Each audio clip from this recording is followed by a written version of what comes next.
So మీరు వైజాగ్ వచ్చారు, చాలా మూవీస్లో, చాలా సీరియల్స్లో చాలా యాక్ట్ చేశారు. కానీ ఈరోజు ఫస్ట్ టైం వైజాగ్లో మీకు ఈ అవార్డు రావడం అనేది ఫస్ట్ ఆఫ్ ఆల్ కంగ్రాచులేషన్స్. మీ మాటల్లో చాలా కాలం తర్వాత వైజాగ్ రావడం అంటే ఎస్పెషల్లీ ఈ పర్టికులర్ అవార్డుకి విశ్వగురు వరల్డ్ రికార్డ్ దీనికి సంబంధించిన ఈ అవార్డు రావడం నిజంగా ఆనందంగా ఉంది. మోస్ట్లీ అంటే ఆల్మోస్ట్ ఆల్ 21 ఇయర్స్ తర్వాత నాకు ఒక యాక్టర్గా, ఇండియన్ యాక్టర్గా గుర్తించి నేను యాక్ట్ చేసిన అంటే ఈ సంవత్సరం మొత్తం అన్ని హిట్స్లో ఉన్నాను కాబట్టి గుర్తించి నాకు అవార్డు ఇవ్వడం నాకు ఆనందంగా ఉంది. సో అండ్ యూనో ఇక్కడ వైజాగ్లో ఎందుకు ఎస్పెషల్లీ అంటే ఈరోజు మా ఆవిడ పుట్టినరోజు అయినా అవన్నీ పక్కన పెట్టి ఇక్కడికి ఎందుకు వచ్చాయంటే మా నాన్న ఇక్కడే చదువుకున్నారు, ఆంధ్ర యూనివర్సిటీలో, సో థియేటర్ ఆర్ట్స్లో. సో అదొక కనెక్షను. అండ్ నేను హీరోగా చేసినప్పుడు ఆల్మోస్ట్ ఆల్ అన్ని సినిమాలని వైజాగ్ వచ్చి చేసేవాడిని. మాట్లాడితే వైజాగ్ అని. అండ్ నా సినిమా టైటిలే విశాఖ ఎక్స్ప్రెస్ అని కూడా ఉంది. సో అలాంటి ఏరియాకి వచ్చి ఇంతమంది గొప్ప వాళ్ళ మధ్యన నాకు ఫస్ట్ ఇందాక చెప్పాను, మీరు విన్నారు లేదు, ఫస్ట్ స్పెషల్ గెస్ట్ అనగానే అయ్యో నాకు అవార్డు ఇవ్వట్లేదేమో పోయిందిరా నాయన అనుకున్నా, నా చేతుల మీదకి ఇప్పిస్తారు నాకు ఎవరు అనుకున్నా.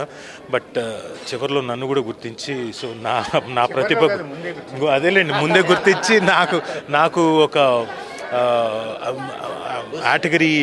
కేటగిరీలో నన్ను కూడా గుర్తించే అవార్డు ఇవ్వడం నాకు నిజంగా చాలా ఆనందంగా ఉంది. అలాగే ఇక్కడున్న గెస్టులందరూ కూడా ఎస్పెషలీ టుమిడి బ్రదర్స్ అధినేత రామ్ కుమార్ గారికి, సో ఆయనకి ఇలాంటి పెద్దవాళ్ళందరినీ కలవడం, కృష్ణ కిషోర్ గారిని అండ్ మా రాంబాబు గారిని, పూజిత గారిని, వీళ్ళందరినీ కలవడం నిజంగా ఆనందంగా ఉంది. వీళ్ళు పరిచయం అవ్వడం అనేది ఇంకో ఆనందంగా ఉంది.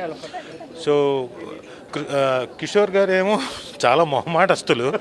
నేను ఇందాక నుంచి ఆయన రండి సార్ ఇవ్వండి మీరు అంటే, కాదు సార్ మీరు ఇవ్వండి, మీరు మా గెస్ట్ అంటున్నారు. నేను సో థ్యాంక్ యూ కిషోర్ గారు.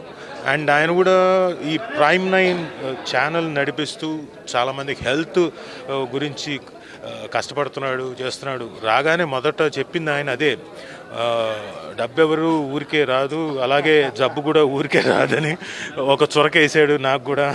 నేను ఆయన మాట్లాడుతుంటే నా గురించే చెప్తున్నాడేమో అబ్బో ఓకే అనుకున్నా. లేదు సార్, మీరు నెక్స్ట్ టైం మీరు నన్ను చూసినప్పుడు రాజీవ్ గారు బాగా కష్టపడ్డారు, బాగా సనపడ్డారు అనే రేంజ్లోనే ఉంటాను. So it is all good experience meeting so many people. Nagesh గారిని ఇలా చాలామంది పెద్దవాళ్ళని కలవడం ఇక్కడంతా నిజంగా చాలా ఆనందంగా ఉంది. It's very I'm overwhelmed with Joy. So thank you sir.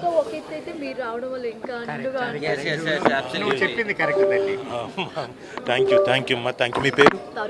తరుణి. మీరు ఈ మాట మంచి మాట చెప్పినందుకు ఎప్పుడు గుర్తుంటారు నాకు. థ్యాంక్ యూ తరుణి గారు, థ్యాంక్ యూ వెరీ మచ్.